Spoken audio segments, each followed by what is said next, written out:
All right, hello everyone, and welcome back to the Dimes and Donuts podcast, your deep dive into the Bad Owners Fantasy League. Nick, we are in week 9. Week 9.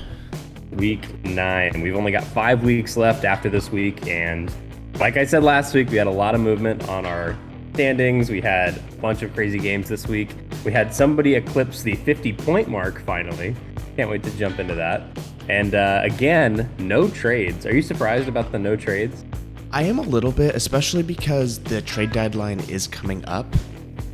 It's really just this week and the next week to really get those final trades in.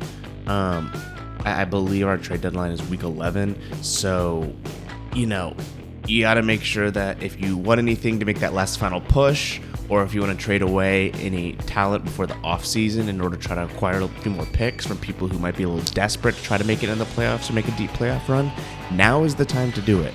So it'll be interesting to see if anything starts to happen over the next week or two. Couldn't agree more. We are definitely on trade watch going forward, but not this week. This week we do have some incredible dimes like I alluded to earlier, so let's just jump right into that. All right, so for the dimes of the week this week, we once again have 5 teams. It's starting to become a bit of a, common occurrence. There's 5 teams with at least one dime player. We've got the Plano Nukes, myself, CD's Nuts, Atlanta Cicadas, Point Break FC, and the Big Orcas all coming in with an absolute dime of a player this week. And let's just go ahead and jump right on into it. Quarterback of the week, Justin Fields, the lost change quarterback of the week, doubling up essentially from last week, scoring 42.72 points for CD's Nuts. Wow.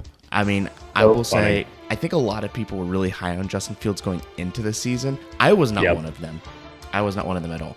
But it's exciting to see for CD's Nuts him absolutely pop off now that they're starting to scheme a little more towards his strengths rather than a more traditional offense.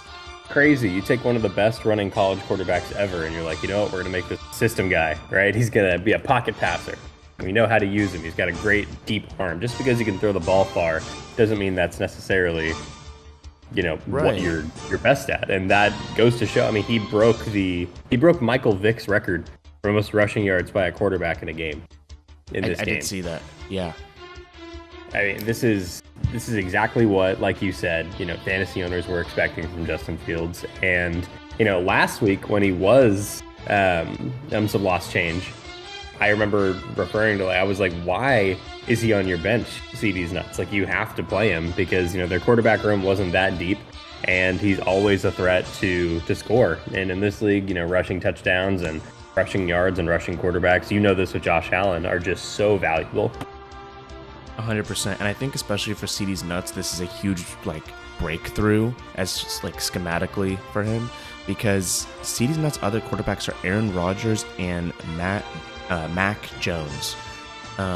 So, this is a huge necessity for them moving forward because obviously Aaron Rodgers is, older. He's getting ready to retire soon. Mac Jones, his future with the Patriots is surprisingly starting to look a little shaky. Very shaky. So after going to the playoffs last year. He really needed a young stud quarterback to come in and sort of be the QB1 of his team moving forward, and it looks like Justin Fields is beginning to make those steps. Yep. Happy to see it.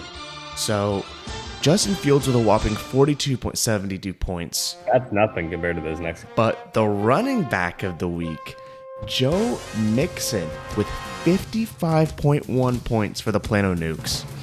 I mean, what do you even say Jim here? Brown out there. It was crazy. I mean, he's technically playing. How many touchdowns? Was it 5 or 6? It was 5 touchdowns. Oh my gosh, it was awesome. When he scored the 5th, he literally counted out his fingers. It was the most badass move I think I have ever seen. But yeah, Joe Mixon, 55 points, eclipsing the highest score that anybody has ever had in the Bad Owners Fantasy League. And the Plano Nukes. This is good for y'all. I mean, if you, again, average this out across the season, he hasn't had this, absolutely dominant, incredible running back year. But he's been really solid when he's been healthy, right? Oh, 100%. I mean, this is the sort of guy that, for me, I think a lot of people were trying to say that he was disappointing this year, but I mean, he's still a top running back in fantasy. I mean, he's an RB1, low-end RB1, high-end RB2 in my opinion. And with this last game alone, it shot him up to the second overall running back position, which is insane. Obviously, with an outlier game like this, it kind of skews the data, right? He's Right. not really the second most valuable running back I'd rather have on my team. But He also is, he's just now going on bye. So this is going to be another week that he's been. So he's had the luxury of playing all 9 games so far this season. True. But, overall, absolutely fantastic week from Joe Mixon. There's not much more that you can ask for than I think this is the second highest fantasy performance that's ever been done by a offensive player, at least. I don't know defensively, but offensively, I think the only person who's ever scored higher than was Jamal Charles. Like in the history of fantasy? Yes. Oh my goodness. I believe so. That could be wrong. I know Jamal That's Charles was definitely insane. higher. But yeah, absolutely insane week for Joe Mixon and the Plano Nukes. Very Wide cool. receiver of the week, Devontae Adams, finally getting some much needed attention from Derek Carr. 36.6 points. Yeah, if you looked at their first half, it was all Derek Carr and Devontae Adams. So I've got Derek Carr.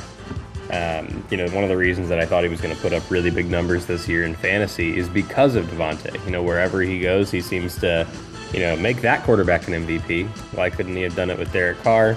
There are clearly a lot of issues with the Raiders, but, the one thing that is consistent is that they do have pretty good quarterback and wide receiver play. Their defense gives up a lot of points, so, they're always getting those, big chunk yards and chunk plays, kind of empty calories at the end of the game. But this game, Devontae was crazy in the first half, and then they kind of fell off in the second. But that's how crazy he was in the first. 36.6 points. He's definitely a game changer.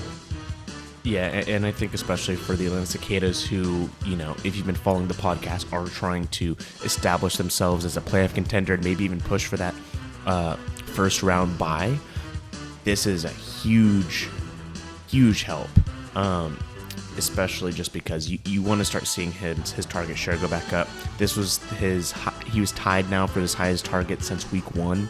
Week 1 he had 17 targets, this week he had 17 again, but it had been kind of dwindling, which is definitely not what you're going to see out of fantasy.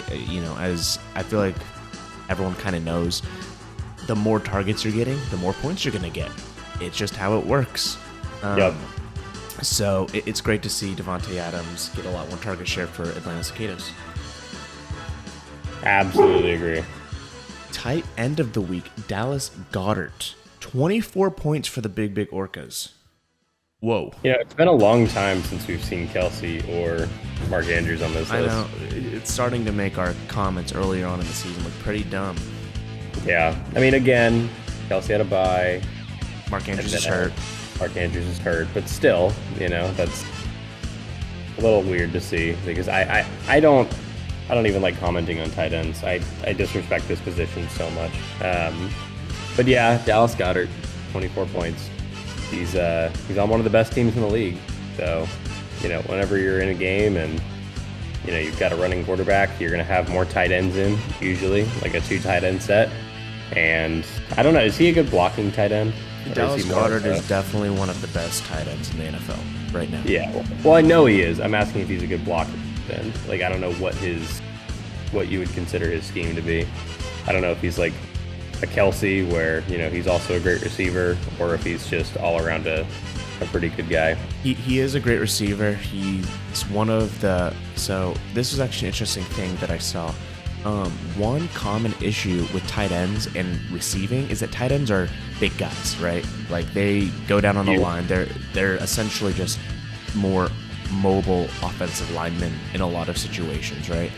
And so a lot of them catch with their bodies.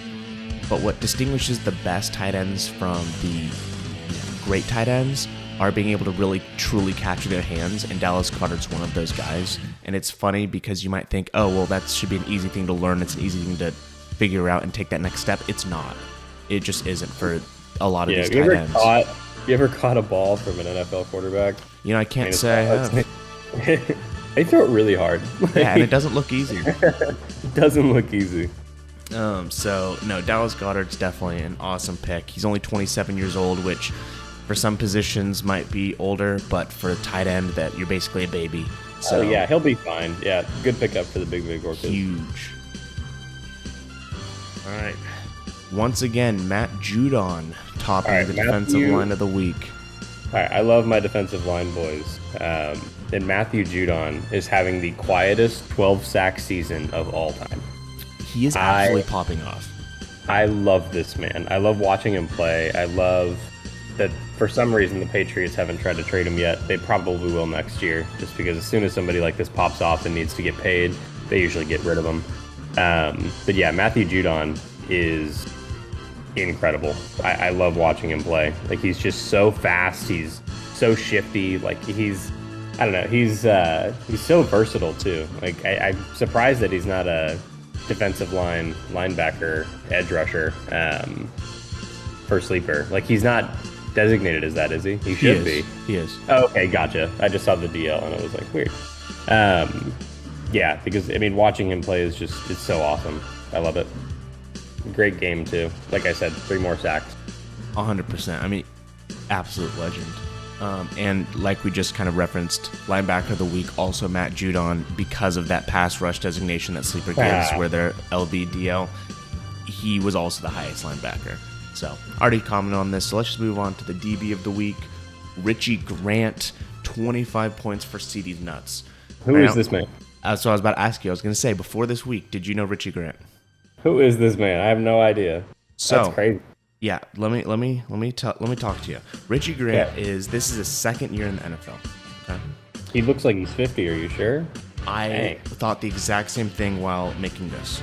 Okay. He has. You say Matt Judon's been quietly having a great season. No, Richie Grant has been quietly having a great season. If you look at least fantasy-wise, let me go through his points. Projections. This is crazy. Yeah, 18 points in week 1, 9 points in week 2, 25 points, 10 points, 13 points, 14 points, 10 points, 8 points, then 25 points this week. Yeah, that's I had never heard of him either. No idea. I would have had no idea at all. And the question to me is it just because he's on the Falcons? And so we just don't, because the Falcons are overall a pretty bad team. And so, a lot of the time when good players are playing bad teams, they just don't get as much coverage. Is that the situation? I mean, what's going on here? It's clearly a sophomore thing, because his rookie year, he only had 29 tackles all year. And now he's got 2 interceptions along with 61 tackles through 9 games as opposed to 16. So, yeah, he's definitely just coming up through that system. I mean, the Falcons do have a lot of shootout type of games, so the defense probably isn't that great, but you want DBs on bad defensive teams a lot of the time, because they're getting thrown all over the place. Yeah, you got to rack the tackles up. And so this is a great pickup for CD's nuts. They actually picked him up off waivers for $1, which, if you don't know how much fab we have in our league, it's $1,000. So he spent literally nothing in order to pick this guy up, who's ending up being an absolute stud. So huge pickup from CD's nuts, where he picked him up very early on in the season. That's awesome. So yeah, that was a great job. All right, let's get on to the lost change of the week. We once again have 5 teams participating: Dallas Clovers, Point Break FC, the Trash Fires, Big Orcas, and the TD11 Tudgays. So, for the quarterback lost change of the week, we have Geno Smith for the TD11 Tudgays. I feel like we keep seeing him pop up here. Always a bridesmaid, never a bride. I swear, he's always going to be the QB bench warmer, because the Tudgays just don't want to put him in. I know they got Joe Burrow and Tua, right? So I can't blame them. They have to put them in. Those are both like fringe MVP candidate quarterbacks, so I don't want them to touch that. But Geno Smith is in that same echelon as far as points go. Like, he's been doing a really, really good job. Honestly, if it wasn't for the name, I mean, he'd probably be played a lot more often on that team. I mean, I know the Bengals have a bye this week, So Exactly. So yeah. he's going to be being played this upcoming week. And you know, the That's thing right. is, there's worse problems to have than having to decide between 3 amazing fantasy quarterbacks. That's right. So this is awesome for the T11 Tudgays. If we're going back to the whether or not this was a good or a bad loss change, this is a fantastic one. Yep. It's huge props to the T11 Tudgays for being able to roster 3 amazing starting caliber quarterbacks. Absolutely. You pass. Running back of the week, Cordarrelle Patterson for the Trash Fires was the running back bench warmer. This one's kind of weird. Yeah, let me go through his team real quick because I believe we were actually watching some of these games in the vicinity. So I believe we were giving him crud for it. Yeah, so he started Dalvin Cook, Aaron Jones, Damian Pierce, Kenneth Both of Walker. those make sense. I don't know about the Damian Pierce pick, or maybe I just don't know enough about him. I mean, Damian Pierce has been having a fantastic season. 14th running back in the league. And then Patterson, 33rd best. But he's also coming off injury for like 4 weeks. So I'm going to give this a pass. Yeah, I think it's just weird to me because of how dominant of a fantasy running back Cordarrelle Patterson is historically. But yeah, looking at the Trash Fires room, it's a crowded room, right, for that starting spot. So I can't say that I blame him too much. It's weird at first glance, but I think you're right. It's a pass for sure. I think it might be the most crowded running back room in the league, which is interesting. We'll see how that works going forward. For the wide receiver bench warmer of the week, Mecole Hardman. This is... I'm surprised this isn't a Point Break player, but I love Mecole Hardman. I love that he's slotted into that system so well. With the absence of Tyreek, it's really up to Mecole and Juju to kind of fill those shoes, when Kelsey can't do it. And yeah, he did it this week. And that game was weird. Did you watch that game against the Titans? I don't know why. I thought that they were going to handle the Titans a lot better. I think that, okay, so here's what I think. The Bills absolutely destroyed them with their starting quarterback. And I could be slightly biased, but I think the Titans' defense is pretty good. They are really good. Like, I do have I have a few Titans linebackers, and I really do think the Titans' defense is a little underrated right now. You just don't really see them being talked about, but it didn't really surprise me. All I know is that the Big Orcas, I know they have a really amazing running back room. Sorry, not running back, wide receiver room. And Mecole Hardman didn't even come to my mind. I didn't think that he was on their team. So it just got even more stacked. So this is an absolute It's a pass without me even looking at it. Right. Because I know their room is so good. The Big Orcas are kind of within the league known for having the absolute stacked young wide receiver room that everyone keeps trying to steal players from, so I get it. Tight end of the week, Cole Kmet. Is it Kmet or Kmet? It's Kmet. That's what I thought, but then I heard someone call him Kmet one time, and I was like, have I been saying this wrong my whole You're time hanging out of with knowing dumb him? people. Yeah, no, it's Cole Kmet. Okay, cool. That's what I thought, but I just wanted to check. But yeah, 22 points for Point Break FC. They have Travis Kelce. Yeah, most exciting game of the week for me was that Dolphins-Bears game. Just crazy points for everybody. I don't know if Mike Gesicki did well, but the tight end on the other side did. Good job for Cole Kmet. And, like you were saying earlier, having a running quarterback, you're going to see a lot of tight end value come out of there. Yep. It just is how it works. There's more tight ends on the field. There's more opportunities for them to get points. So this is, again, awesome for Point Break FC. If for no other reason than Travis Kelce's a beast, you do at a certain point have to start getting worried about how much longer he's going to be in the league. It's just how it is. He's 33 years old. Yep. He's getting at that I'm going to be hurt range, more often than not. So having a nice up-and-coming tight end, a really good tight end, by the way, paired with a running quarterback who's starting to just now break out, that's a recipe for success in the tight end spot moving forward. Easy pass for Point Break, and it's awesome looking forward for them.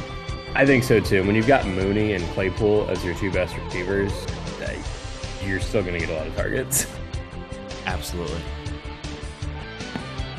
Let's see. Defensive lineman of the week, Justin Houston. Okay, this guy's got to be fit. Amazing defensive lineman. I'm shocked that he wasn't started, actually. How's he been doing this season? I mean, Justin Houston is just an amazing defensive lineman in general. So I would assume fantastic, but let's take a look. Looks like his last 3 weeks have been 22, 22, 36. He missed 3 games due to injury, and then before that, he was okay.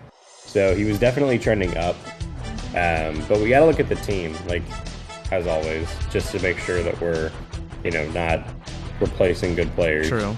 So Daniel Hunter, who's, of course, I would play him every single week. Yeah. The pass rushing Josh Allen, who has not been having a fantastic season after the first few weeks. Okay. He's been on a bit of a decline. Then Jeffrey Simmons of the Titans, who the Titans have such a great defense. I don't blame them for playing Jeffrey Simmons. Jeffrey Simmons is pretty good. Yeah, he's great. I would say that you'd probably play Justin Houston over Josh Allen, but honestly, like, this is also a pass. Like, Josh Allen's also a really good defensive lineman. He's a pass rushing defensive lineman. I don't know. I don't blame this at all. This is honestly also a pass. If for no other reason than Justin Houston just doesn't get the snap percentage that you really want to look for to defensive players. Now, he still does fantastic things with that amount. I mean, he's a pass rusher. I mean, he's not going to get. So just to put this in perspective, this last game where he got 36 points, he only played 33% of the snaps. That is crazy. But yeah, if you're only putting him in on pass rushing downs and he's getting sacks because of it, then it's working. The week before, ready? This gets only crazier because I just want to highlight this for a second. The week before, he was in 24% of the snaps and got 2 sacks. And the week before that, he was in 16% of the snaps and got 2 sacks and a forced fumble. Yikes. I mean, what a beast. But awesome job by Justin Houston. Right. But let's keep on moving to the linebacker lost change of the week, Derek Barnes of the Dallas Clovers. Yeah, see, I pride myself on knowing a lot of these defensive players. I'm at a loss. Let's go Derek Barnes, see if he should have been replaced. Because I don't believe the Clovers have a stacked linebacker room, because I think they lost Joey Bosa early in the season. So they've been trying to fill that void. So looks like we got Devin Lloyd. I like Devin Lloyd. Quay Walker and Nicholas Morrow and Malcolm Rodriguez. Yeah, they do not have a very good I mean, to be fair, room. Derek Barnes has not been having a great season before this last week. So I can't say I really blame them for just coin flipping and not starting him. Right. Okay, gotcha. Then we'll just consider this a pass. This is another pass. I mean, it looks like a lot of players are getting passes this week. Yeah, we haven't had any fails. Let's check this one out. Kirby Joseph of the Trash Fires. Let's take a look at their defensive back room. So they have Devin McCourty, Kobe Bryant, and Marcus May. All right, I'm showing Antoine Winfield, Harrison Smith, and Kevin Byard for the Trash Fires. Oh, you're right. You're absolutely right. Yeah, and I clicked the big orcas. No, you're good. I love all 3 of those players, honestly. Harrison Smith is probably the weakest of them, but he's been known to pop off, every other week. Like, he's got 4 or 5 20-point games under his belt this season. So I think this might be another pass. I totally agree. As crazy as that is. I totally agree. Yeah, sometimes that piece is just going to pop off. He was only projected 8.89 points. It just is what it is, right? Yeah. If anything, this is just another awesome look for him. This is a rookie defensive back. 2 interceptions as a rookie in 1 game. That's got to feel good. And it looks like the past few weeks he's been slowly getting his thing going. So this is awesome looking forward.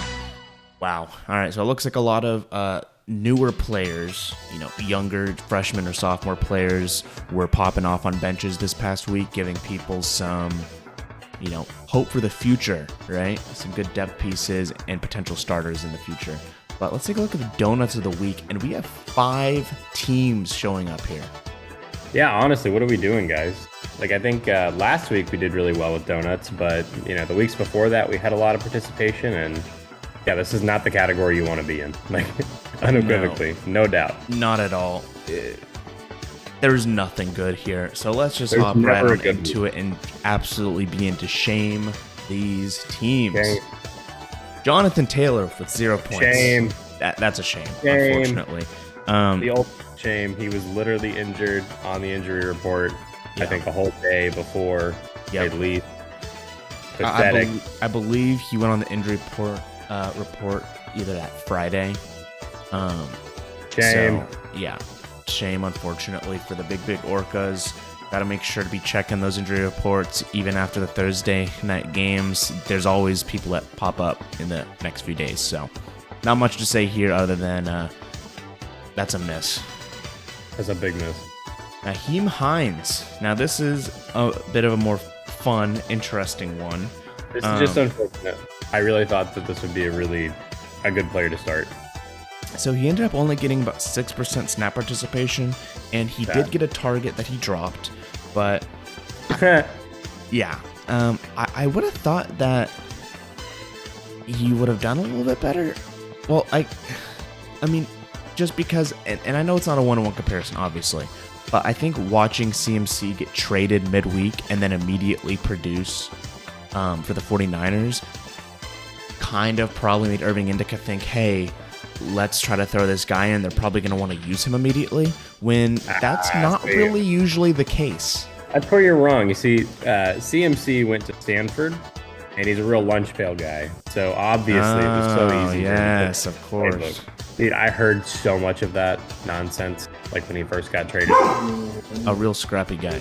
Yeah, it's ridiculous. But anyway, yeah, Naheem Hines, only 0 points. Well, Only 0. Yeah. Only 0 points. A donut. All right, let's see who's up next in the shame category. Oof, myself. At wide receiver, we had Ben Skowronek. I mean, honestly, I'm gonna keep it real. He got 2 targets, didn't catch either. Why'd you start him? No wide receivers currently. Oh. At least week 9. Hopefully some of them will come back for week 10. But as was kind of referenced, the trash fires killed a ton of my players.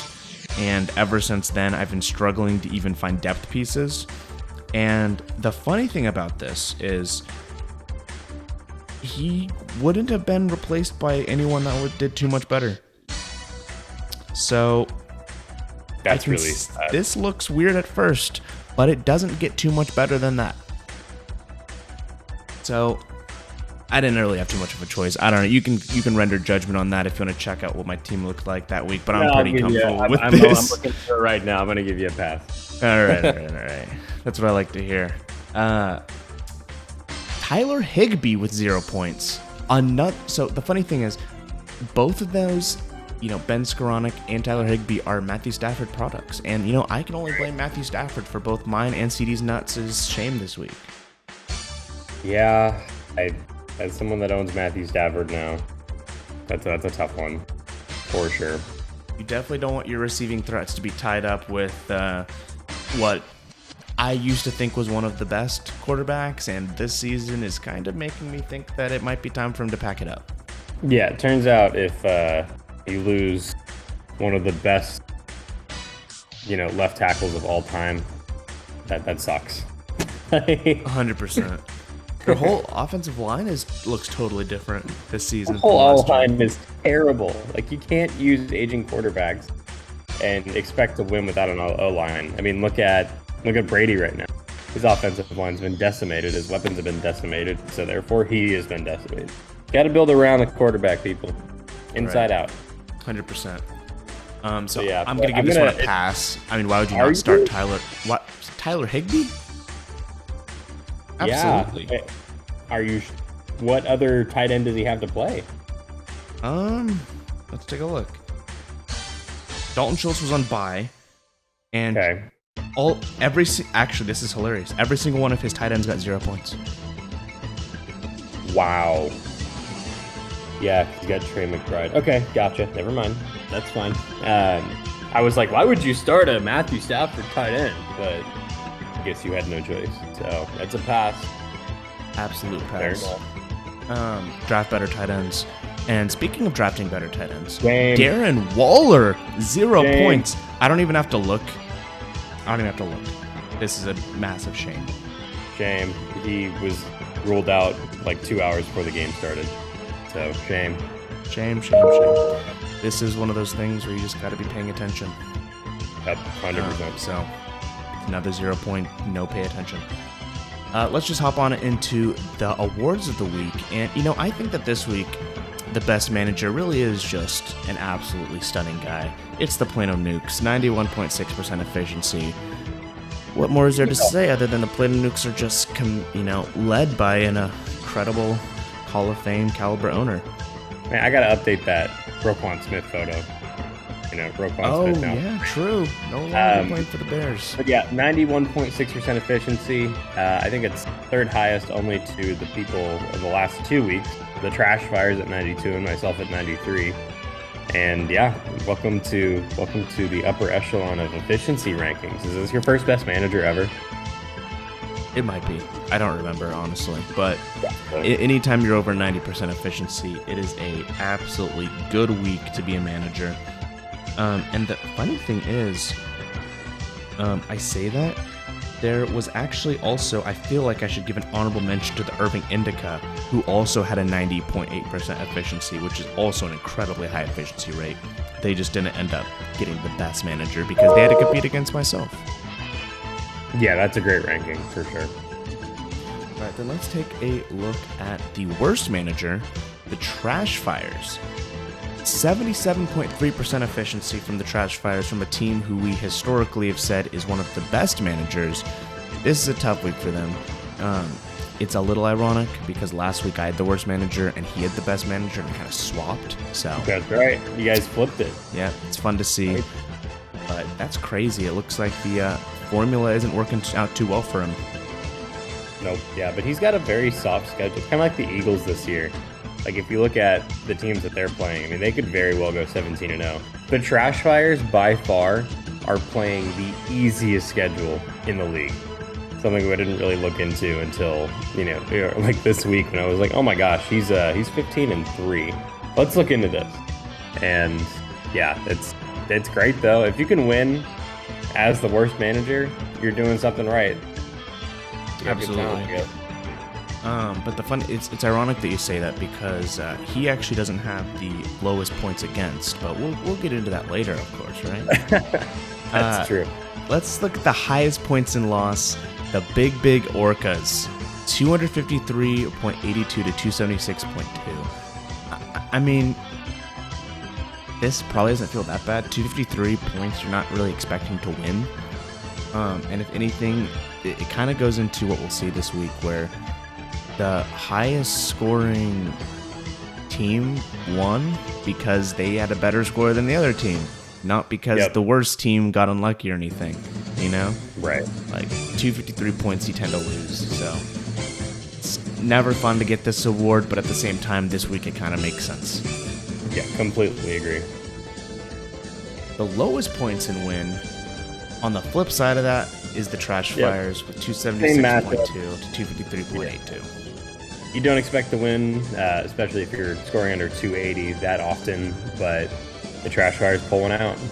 Absolutely. The biggest blowout, the Plano Nukes won 316.26 to 195.66. Yeah, one of the better teams playing the worst team. This might actually be the biggest point differential so far. Really? And yeah, the it's reason over is 100. So. Because it's not the biggest point differential in a single week, but I think it's the biggest point differential in a head-to-head matchup. Gotcha. Yeah, you're right. So, absolutely huge blowout from the Plano Nukes against as you can probably guess, the Dallas Clovers. So, Yeah, who decided to score 300 points last week, though? What the heck? right? Yeah, you lost to them. Yeah, like, how do you go from scoring 300? Like, that had to be just the luckiest week ever. I can't get over it. To scoring, like, 180 something. Or 190. So funny. Oh, it's so frustrating. But narrow victory, which was not that narrow. Nope. 76.2 to 253.82. Yeah, a lot of trash fire and nuke love. Absolutely. We just racked up the awards. I usually say that the Trash Fires Awards aren't necessarily the best ones, but he won. So, who cares? That's right. And let's just hop right on into the week. And it actually looks like the green winning things weren't updated properly. That's my bad. But all the other information is correct. So, Plano Nukes winning over the Dallas Clovers, like I said, 316.26 to 195.66, an absolute blowout victory. I can't believe that someone would lose to the Dallas Clovers with scores being put up like that. Yeah, I can't either. And then in the second matchup, we've got Irving Indica versus CD's Nuts, 302.78 to CD's Nuts, 252.46. Irving Indica did, in fact, win that despite what the green highlight might look like at first glance. That is actually a pretty big swing for me. CD's Nuts going down to 8-10, and me going up to 10-8 really kind of cements us. We've been kind of battling for that 6th or 7th spot lately to try to get into the playoffs, so that's a huge break for me this week. That's awesome. And then Atlanta Cicadas, 296 on the dot, which looks really weird. Yeah, it does. 247.66 of the Point Break FC, kind of continuing Point Break's decline into securing a playoff miss in that 8th position, and Atlanta Cicadas with a double win, trying to push themselves up even higher. Trash Fires with 276.2 to Big Orcas 253.82. Kind of getting a break this week, not having to face any of the other high scoring teams, being able to kind of slide in with a double win when 276 a lot of times does not get you there, especially in weeks like last week where the median was over 300. This is a lucky break for the Trash Fires, but another double win for them. And then finally, TD11 Tudgaze beat the Castle Rock Rockers 279.42 to 246.86. That's a tough loss for you. Yeah, this was, I said it at like the beginning of the year. I was like, man, week 9 is going to suck because I am losing half my players to bye. This is my really bad bye week. So yeah, I was definitely going to get destroyed. I was really hoping that the TD11 Tudgaze would somehow, some way have, either bad bye issues or injury issues or, I don't know, just have an off week. But they did not. They still scored 279. So, it is what it is. We'll have to, pick it up next week. We've got some players back, but, still losing Jamal Adams and Jamar Chase it's definitely hurting right now. Absolutely. Let's just hop on into, and of course, the median was 265.01 this week, which is notable because that means everyone who won their head-to-head matchup won the median, which is, I believe, the first time that that's actually happened. So all the winners won properly, all the losers lost. And so let's just hop right on into the current standings. A lot less movement this week with only a few teams swapping spots. But we have the Trash Fires remaining at number 1 as they've sat for most of the season at this point. Irving Indica holding strong at number 2 and the Atlanta Cicadas at 3. Those teams just sitting there. Yeah, this is, again, pretty cemented. And then we've got, in our middle range, the 2 almost 500 teams now at this point. The Castle Rock Rockers and the Plano Nukes. That's you and I. We actually play each other this week. Do you have any predictions going into that matchup? This is a nervous matchup for sure. Because I think that despite the fact that you're kind of slipping right now, I would say losing a pretty bad week this past week and then the week before. Yeah, the week before was like all injuries. That stunk. And then this week was all buys. So, now that I've got my players back, and I know I'm not gonna have Jamar, but the week after maybe he'll come back. It's hard to tell, but I think this is a good bounce back week for us. It's trending to be so. Yeah, exactly. So it's a scary week to be facing the Castle Rock Rockers, but I feel confident. The only problem would be all of the injuries. Josh Allen is potentially not going to play, which would be devastating to me. Zeke is trying to get back in form, but he's still unsure if he's going to be able to play this week. We got a few key people coming back, like Deebo Samuels should be able to play, but for the most part, that could be tough if you lose Josh, especially. Exactly. If Josh Allen ends up missing, I don't think there's any chance of me being able to pull it out unless Zach Wilson really goes off this week.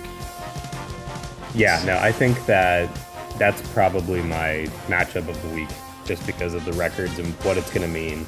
With only so many weeks left to go, those could be huge. Do you want to start with your 3 worst teams? Yeah, I mean, absolutely. The 3 worst teams in order from worst to best is the Dallas Clovers, the Big Orcas, the Point Break FC. Those 3 teams have solidified themselves as sort of the draft pick contenders. Dallas Clovers really solidifying themselves as that #1 overall pick. But if you look at max points for, which is how we determine draft pick order, you start seeing a little bit more competition there between the Big Orcas and Point Break FC. They're very close. So those are 2 teams to watch for to see who gets that 2nd overall pick. It'll be interesting to see, especially it'll be interesting to see based on need and based on best player available what actually ends up going in the 2nd overall spot or even the 1st one, because I do think that as the season is progressing a little farther and farther, we know with pretty high level of certainty who the #1 overall fantasy draft pick of the 2023 draft is going to be. But based on need and it being super flex, who knows if someone really goes off, the well-established path and ends up drafting, CJ Stroud as a quarterback. They need a super flex. We will have like a whole draft breakdown, moving forward, probably like a week or 2 before the draft. We'll have everybody in for interviews, looking at who we're looking at. But yeah, it's funny to look like that far ahead now, but you have to if you're one of these bottom 3 teams. Like, you need to be researching now because you're already going to get a top pick. So yeah, I'd agree that Dallas Clovers, Big Orcas, and Point Break FC are our bottom 3 teams. Absolutely. For sure. And then I think, so what would you say your top 3 teams are? I've said it for like the last 3 weeks, and I'm not wrong. It's the Atlanta Cicadas, Irving Indica, and the TD11 Tudgays in that order. Those are the 3 best teams. So no trash fires. Well, this is like talent-wise where I think everybody is going to end up. So, right. Yeah, Trash Fires are definitely a playoff team. Like, pretty much locked in. They're locked in, essentially, right. Yeah, and that's great and all, but if you're asking me, like, what the 3 best teams are, not the standings, right, not the record, the 3 best teams are still the Atlanta Cicadas, the Irving Indica, and the TD11 Tudgays. Okay. I think I would have to go with... Now, here's the fun thing for me. I used to kind of think in the same way that you were thinking, which is that the Trash Fires were not one of the best teams, talent-wise. But I think I actually changed my mind slightly on that take. I think that they are one of the best teams starting caliber talent-wise. I think they're one of the worst teams depth-wise. So that has the potential of killing them, but assuming that everyone stays healthy, I actually want to put the Trash Fires as my #1 overall strongest team. Looking through their roster, they just have so many strong players in so many positions that every single room feels crowded. So I want to push them up to the #1 overall. I then want to put Atlanta Cicadas as the #2 spot and Irving Indica as the #3. Okay, I think that's fine. The only thing you're doing is putting the Trash Fires up there, which, again, you're right. Starting caliber talent matters more than your depth after bye weeks, but he's a couple injuries or 1 injury away from just absolutely falling. 100% agree. think that matters so much when you're trying to make a deeper playoff run. Like, yeah, we've only got 5 weeks left, but I mean, those weeks are so crucial. I mean, he loses Justin Herbert for even a week. I mean, he has no backup QB talent. He loses, Dalvin Cook or Aaron Jones. I mean, I don't know what he does there. I don't know.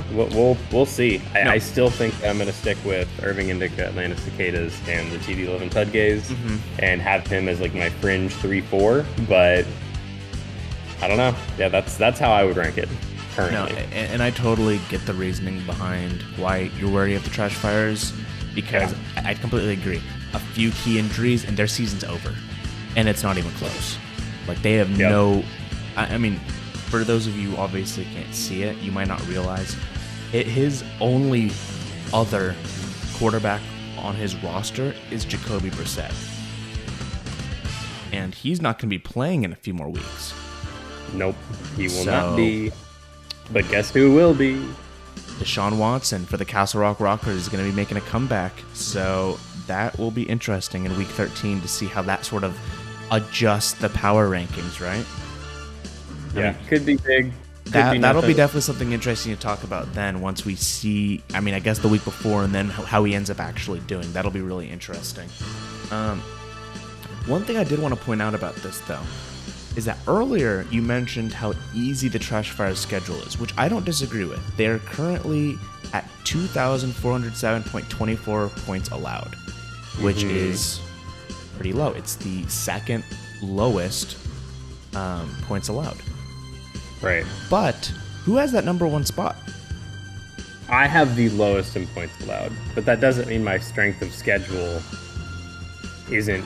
I think I have the hardest schedule in the league. I will acknowledge that, like, I've gotten biggest blowout multiple times because the people I've been playing, like, have not scored very well. Again, not a stat that I can control. We love to bring this stat up, but again, it's not like we blame the big orcas for getting scored on a bunch. You're not actually playing defense in this league. I hope you know that. Right. But well, no, it was just a reference to earlier you mentioned that the Trash Fires have an easy schedule. Well, they do. Not only do they have a very low points against, but they have a very cupcake schedule. I think they play like CD's Nuts, Point Break, Big Orcas, and Dallas Clovers as the people that they're playing twice. Whereas the people I get to play twice are the Irving Indica, the Atlanta Cicadas, the TD Levin Tudgays, CD's Nuts, and the Plano Nukes.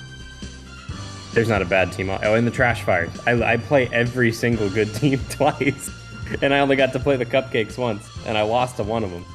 So. Right. So, yeah, not a great. It was not ideal. For you. The schedule's so bad. How does the scheduling work going forward? Well, what do you mean? Like, is it like the NFL? Where, like, the worst teams get an easier schedule, the best teams have the harder schedule? As of now, it's just random. That might be something interesting to bring up in the off season, but as of right now, no, there's nothing like that. It's just completely random each and every season. Gotcha. Well, that's great for me. Well, right. Well, yeah, I think that's about it. I think I've got my predictions down. I mean, I'm really excited to see the CD's Nuts, Plano Nukes, Rockers like movement, because we are all fighting for those last two playoff spots. It's really like the wild cards at this point. It's so. And I think the fun thing about it too is that CD's Nuts has the tiebreaker on both of us. So in any scenario that they tie, like if they double win this week, and they're playing the Trash Fire, so that is definitely not a given, right? No, not a given at all. But if they do end up beating the Trash Fires, there's actually a lot of potential for some crazy standings movement this next week because of the matchups. In Week 10, we're going to have Plano Nukes versus Castle Rock Rockers, Irving Indica versus Atlanta Cicadas, and Trash Fires versus CD's Nuts. Yeah, CD's Nuts currently projected 313 points this week, which, is around what I'm projected and pretty close to what you're projected. So it's like the three of us have like the highest projections right now with set rosters, but it doesn't matter. We're still in that middle range. And so with the TD Levin Tudgays playing Point Break, which should be, you never know, it's week to week, should be an easy win for them. If the TD Levin Tudgays realistically double win, that'll put them to 13-7. Yep. If Irving Indica then beats Atlanta Cicadas, that will drop the Atlanta Cicadas down below TD11 Tudgaze. The Trash Fires would drop down below Irving Indica. Yep. Which would drop them down to second for the first time in forever. Irving Indica takes number 1. TD11 Tudgaze moved to 3. Yeah, Trash Fires have been at the number 1 spot since week 5. Yeah. And then if the Plano Nukes then beat the Castle Rock Rockers, CD's Nuts would have the tiebreaker on you and would push Castle Rock Rockers down to the 7th spot. Correct. That is if he wins this week.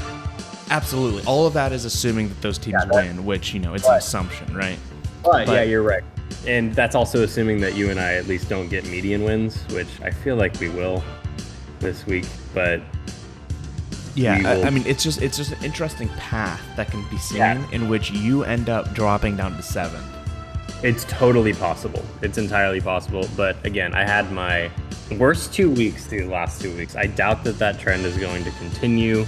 As soon as I get Deshaun Watson and Jamar Chase, both probably in week 12 or 13, that'll be awesome. And then hopefully the points will start going back up and the wins will start coming when they need to. So I'm just trying to avoid giving all of my picks to the Dallas Clovers as a top 4 pick being out of the playoffs. Oh, that's something that wasn't even considered just now. Yeah, that's the serious thing. With the Dallas Clovers owning all of your picks, if you miss the playoffs, this actually also opens up another crazy possibility, okay? Now, I'm not saying that this is possible. Well, it is definitely possible. But since it's based on max points 4, your max points 4 is not that high. It's crazy. I had the second highest max points 4 2 weeks ago.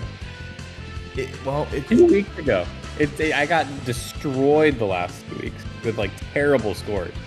So if, say, theoretically and I'm not saying it could happen, but it could. If you got a second or third overall, let's talk about crazy things that are never going to happen. I think that would then arguably make that Dallas Clovers trade go from one of the weirdest trades for them to one of the absolute best trades possible. Agreed. Yeah, no, if I'm not a playoff team, and especially if I'm the second worst in max points 4, yeah, that could be devastating. It's not going to happen. I'm saying it right now. I mean, we've only got a few weeks left, and it's not going to drop that much. So, yeah, I think it'll be fine. We're not worried. Trust me. All right. Well, that'll be something to follow. I think that pretty much wraps it up, though, for Week 9 of the BAAD Owners Dynasty Fantasy Football League recap. There you go. Any last words before you end up being a complete playoff miss and giving the Dallas Clovers enough draft capital to propel them into a dynasty for the next 20 years? Yeah, I'll say this. Not only am I not going to miss the playoffs, I will be ranked higher than you in the playoffs. Ooh. You know, actually is a bit of an aside. It's a little funny. The Dallas Clovers did offer me, I think it was a week ago, your first round overall pick for my first round pick. Interesting. Yes. It was declined. I declined it. Yeah. But that'd be interesting if you end up missing. That would have been dang, I wish I took that. So awesome. That's hilarious. Yeah, you should have. Who knows? You gotta bet on yourself, Nick. And bet against your friends. All right, well, yeah, that's it for this week. Like, comment, subscribe. Let us know what you thought about the episode. Let us know if your rankings are any different. And we will see you guys in Week 10. See y'all.